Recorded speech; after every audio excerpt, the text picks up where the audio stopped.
Hello, I'm Scott Thompson and welcome to After 10. Mayors from more than 70 global cities have converged on Yeosu, Korea for the 8th Silk Road Mayors Forum. Just as the Silk Road in ancient times connected the East and West, the Silk Road Mayors Forum connects city leaders from the world over. Today on After 10, we take a closer look at the major agenda items at the forum.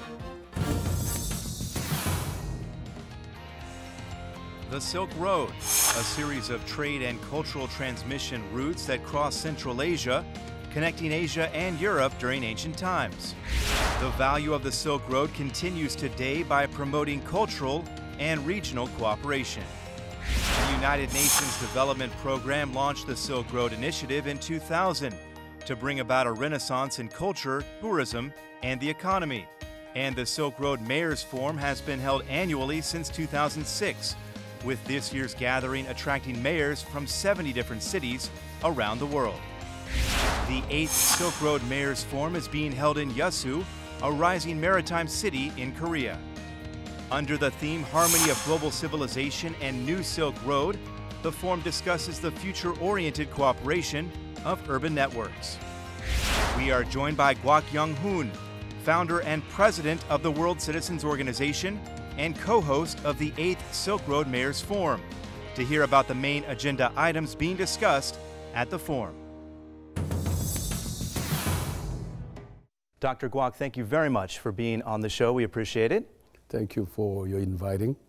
Now, the 8th Silk Road Mayors Forum is underway in Yeosu, Korea. Tell us about the origins of the forum. How did it get started? It's a long story, but if I recall, 1990, I had a nice dinner meeting with Yang Sang-kwon of China as Prime Minister and Vice Mayor of Beijing. And they were asking me how China should be developed. And one of the thoughts that they told me was Sondong Hushi, which means develop East first and then later West. So for the later West, I suggested Silk Road should be thought about as a way of developing China's West. East, of course, Beijing and Shanghai with Olympic and Expo, which they did. So that's the sort of beginning of Silk Road sort of Mayors Forum. All the way back in 1990. And how has it evolved over that time since? And then after Seoul Olympic being so successful, and then Iron Curtain walls were broken down, bamboo curtain was also broken down. And so suddenly people were so interested in Eurasian sort of a connection, because China and East European countries were in between. That connection wasn't there, and then they started to be interested in Silk Road as well. So China was involved in the Silk Road investment and some economic development programs and so on, along with Tuman River Area Development Program, and which United Nations participated. That lasted about 10 years, since 1990 to 2000 or so. And then they thought they should really get into city matters more than just Silk Road, because there are many nodal points of cities which they are very interested in sort of developing. So Silk Road Mayors Forum started as an offshoot of Silk Road Area Development Program, and then that changed to Silk Road Initiative, and then Silk Road Mayors Forum become the term. So no more Silk Road Initiative or Silk Road Development Area Development Program and things like that. The Silk Road Initiative, what is that, or what was that exactly? No, it was a UN program, and it was changed. The name was changed from Silk Road Area Development Program, SRADP, which is a parallel to TRADP, which is Tuman River Area Development Program. So Silk Road Initiative, the name was changed in 2003 or so. And the United Nations Development Program did many programs related to Silk Road. And this year's is the 8th Silk Road Mayors Forum. How does it differ from forums in years past? The first one was in 2006 in Tashkent, Uzbekistan, where Samarkand and Bukhara and all the beautiful cities are there.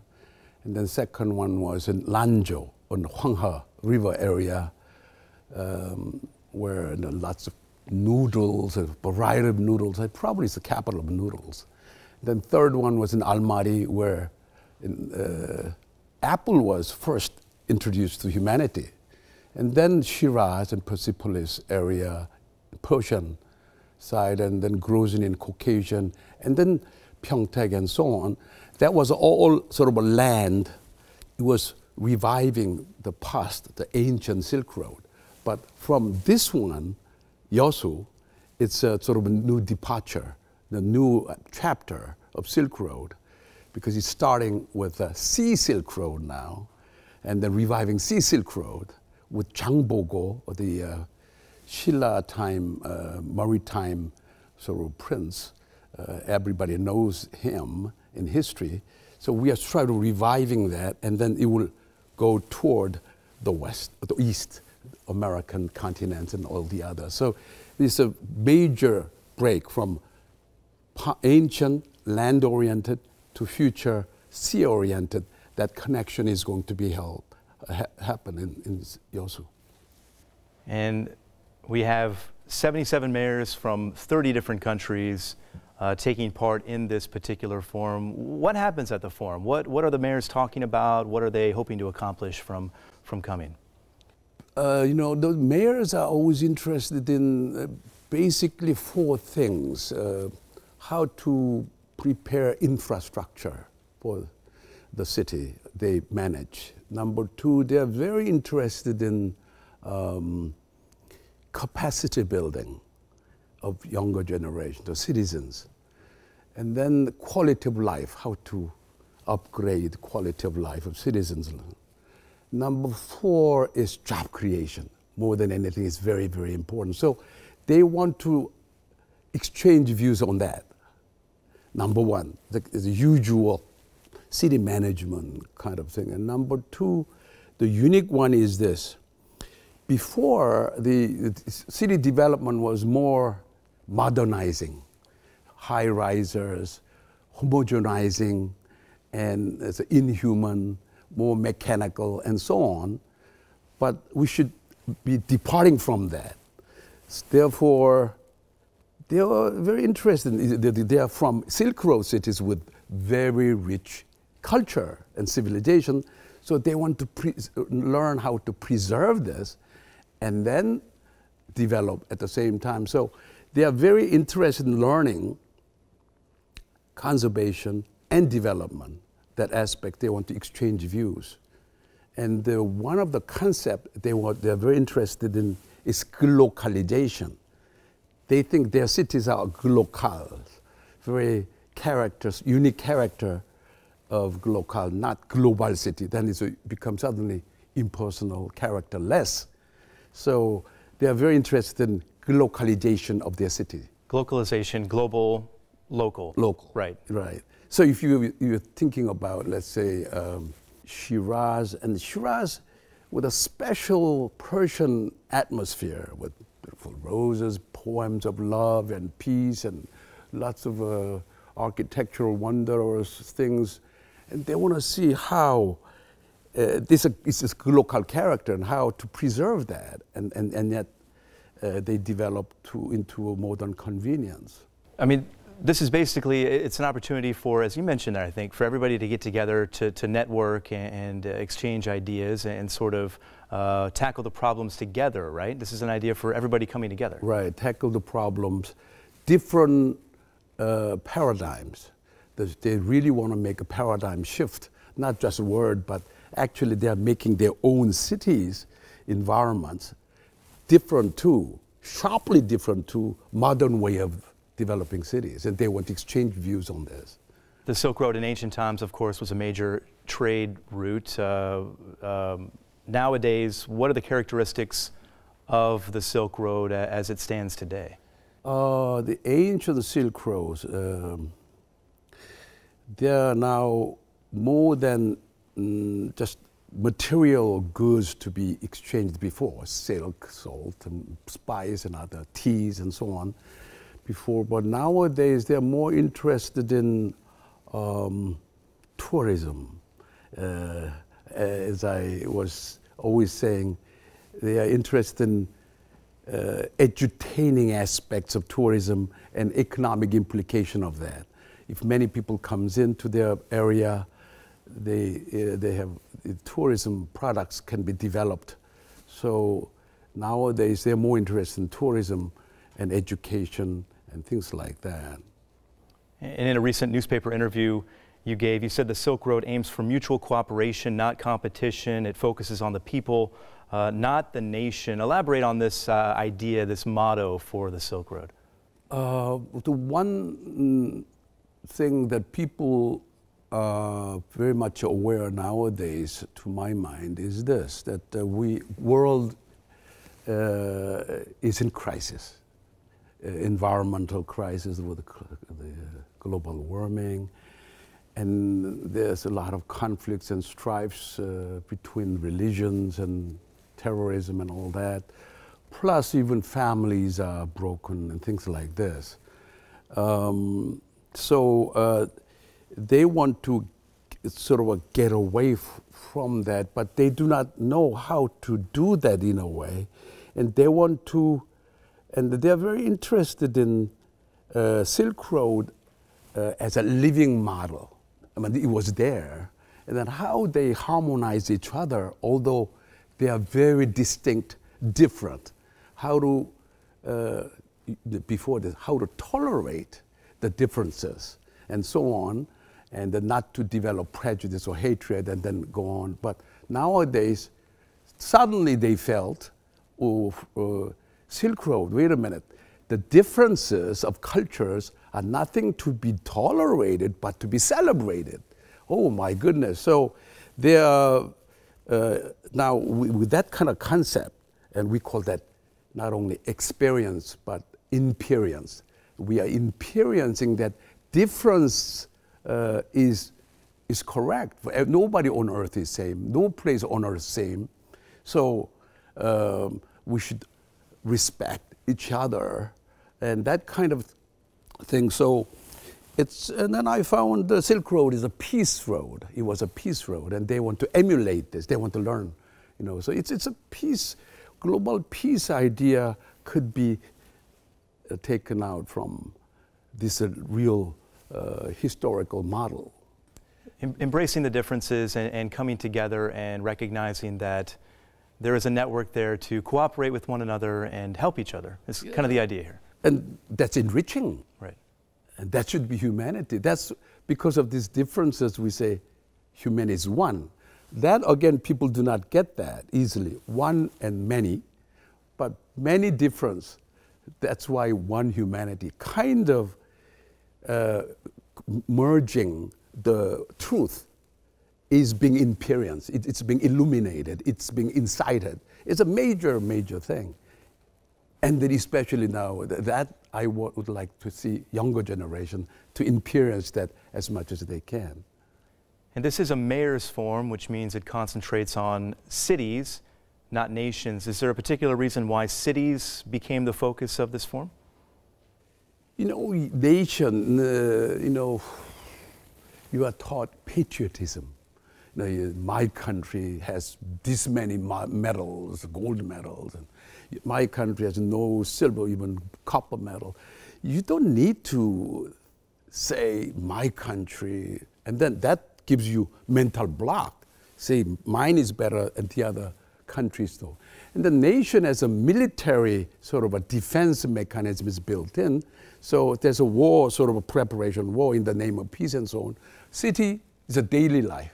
Husband and wife, children go to school, wife go to the shop, and you know, husband has to go to find work. and things like that. So they are, we are more interested in this kind of a civility, civility, the daily life. This is the second time Korea has hosted a Silk Road Mayors Forum. The fourth was held in Pyeongtaek in 2009, now the eighth in Yeosu, of course. Why do you think cities, or what role are cities in Korea playing in terms of this forum? Silla monk called Haecho. He left Korea and the Silla dynasty, Silla, to China and India. And then he wrote Wang-o Cheonchuk Gukjeon, the major diary, much before Marco Polo wrote, 1200, 1300, with 720 he left.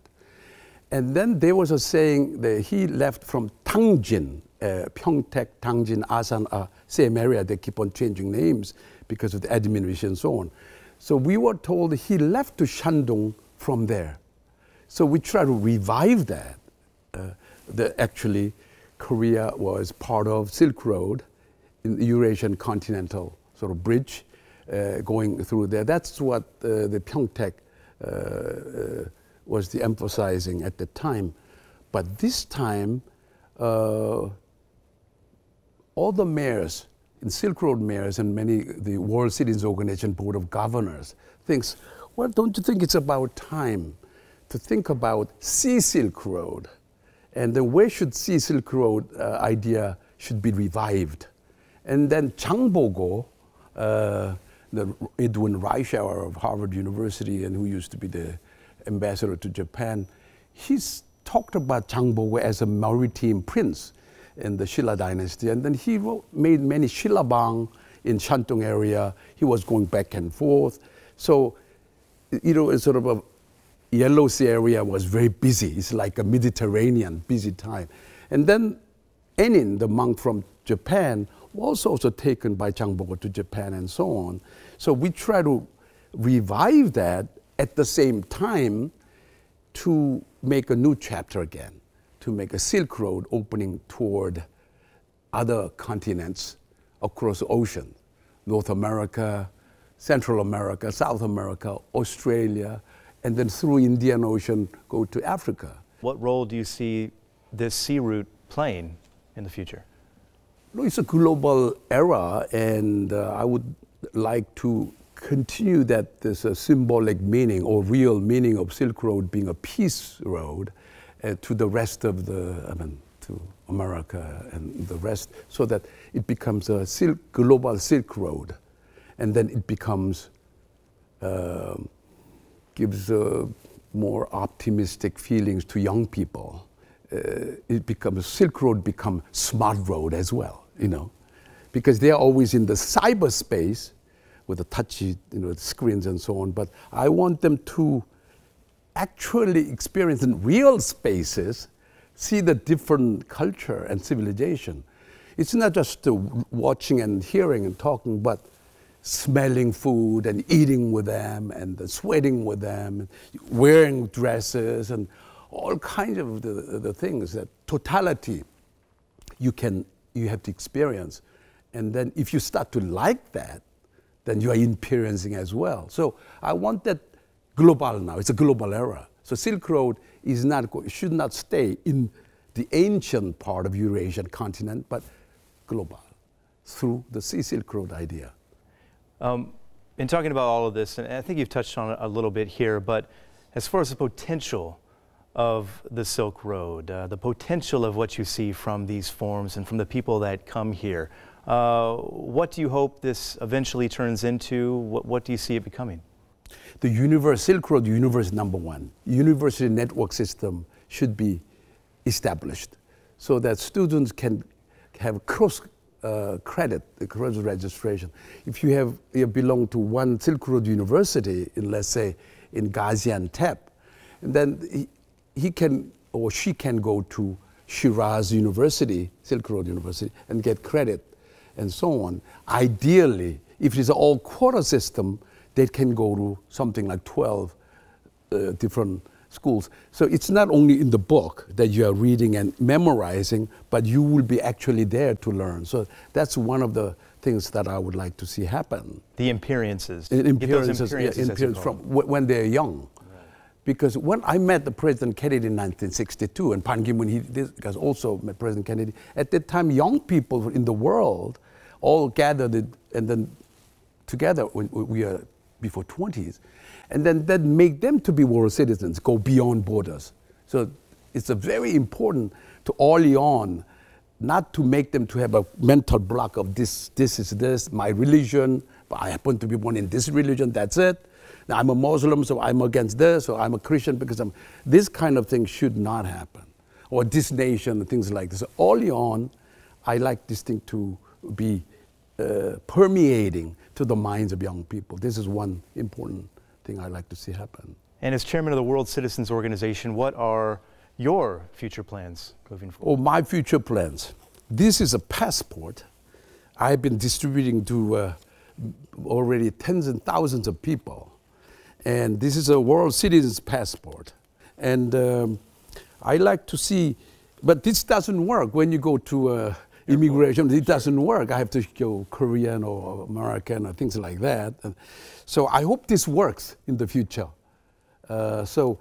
Which means you have to anchor World Citizens enclaves, network of enclaves in the world. So where are you from? And I say, I'm from the globe. Or are you from Mars? Or no, I'm from Jupiter. Or, you know, I have to say, I can say I'm from the globe, or I'm a world citizen. Then I identify with myself, let's say, some part in Ghana, beautiful Golden Coast area, Jeju Island, let's say, some part in Gaziantep. Many, many places I already have in mind, near Suez Canal, near Bering Sea, the Bering Strait, Panama, very important locales where boat can go back and forth without entering into a national interior territory. You just identify with them. So I hope this can realize. So some people understand it so that they can let us use their land, like Macau before Portugal and Hong Kong by English and things like that. Just that, but they're forced, but we are peacefully given us opportunity to develop that area so that we can go there anytime, we can identify with them, and there might be some World Citizens Organization officially recognized, and the passport will work and things like that. That's what I like to see happen. A global passport. Global passport. I'll give one to you and then I'll... Thank you so much. Dr. Guok, certainly interesting ideas, and I think everybody can agree that these are inspiring ideas as well. We appreciate you coming on the show and sharing them with us. Thank you very much. I appreciate it too. Thank you very much. And thank you as always for watching. We'll see you next time after 10.